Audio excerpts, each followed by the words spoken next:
शादी के बाद औलाद की ख्वाहिश हर जोड़े की होती है और अगर ना भी हो तो हमारे मुआशरे में ये रवाज आम है कि शादी के 1 माह बाद ही सवाल जवाब शुरू कर दिए जाते हैं। ऐसे में वो खवातीन जो जिस्मानी तौर पर मजबूत नहीं होती या जो बांझपन का शिकार होती हैं, इनके लिए बहुत मसले खड़े हो जाते हैं। पीडियाट्रिक्स रिसर्चर फॉर पेरेंटिंग के माहिरीन बताते हैं कि डिप्रेशन खुद बांझपन की वजह बनता है, इसलिए औलादी की ख्वाहिश जरूर करें और इंतजार रखें। अपना मुकम्मल इलाज करवाने के साथ साथ कुछ कुदरती चीजों का इस्तेमाल भी करें, क्योंकि ये कोई मुकम्मल बीमारी नहीं है बल्कि एक ऐसा मसला है जिससे 2021 में ही सिर्फ 52% खवातीन मुतासर हुए हैं। तो इसलिए आज हम इस वीडियो में आपको बताएंगे कि घर में मौजूद वो आम गर्म मसाले जो इस मसले में आपकी बड़ी मुश्किल को आसान कर सकते हैं। लेकिन इससे पहले मेरी आपसे एक छोटी सी रिक्वेस्ट है, अगर आपने हमारे चैनल को सब्सक्राइब नहीं किया तो प्लीज सब्सक्राइब कर लीजिए और साथ वाले बेल आइकन पर क्लिक करके ऑल को सिलेक्ट कर लीजिए ताकि आपको हमारी आने वाली हर वीडियो का नोटिफिकेशन मिलता रहे। तो सबसे पहले है दालचीनी। दालचीनी में ऐसे मरकबात पाए जाते हैं जो पीसीओएस जैसे मसाइल को कंट्रोल करने और हामला होने में मदद देते हैं, जो खवातीन के हार्मोनल मसाइल को कंट्रोल करते हैं और इनके निज़ामी तौलीद को मजबूत बनाते हैं।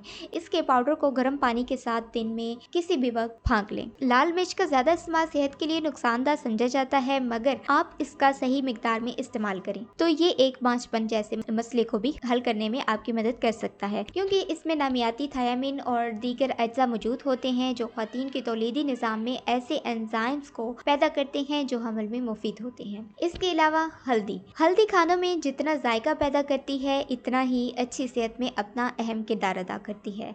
आज से पहले आपने हल्दी को हुस्न बढ़ाने के टोटके में इस्तेमाल किया होगा, लेकिन आज हम आपको बताएंगे कि माहिरीन हल्दी से मुतल्लिक क्या बताते हैं। गायनोकोलॉजिस्ट के मुताबिक हल्दी की तासीर गर्म होती है और इसका इस्तेमाल शादीशुदा जोड़ों की जिस्मानी और तौलीदी ताकत के हवाले से अहम है। हमल उस वक्त ही होता है जबकि मर्द और औरत दोनों के हार्मोन्स मुतवाजन हो। हल्दी का खानों में इस्तेमाल और दूध के साथ रोजाना इस्तेमाल हामला होने में मुफीद हो सकता है। अदरक की चाय का इस्तेमाल भी बच्चे की पैदाइश के लिए मुफीद होता है, क्योंकि अदरक में विटामिन B6 और 12 मौजूद होता है। लिहाजा अदरक की चाय हमल के लिए अहम है। खानों में भी इसका इस्तेमाल लाजमी रखना चाहिए।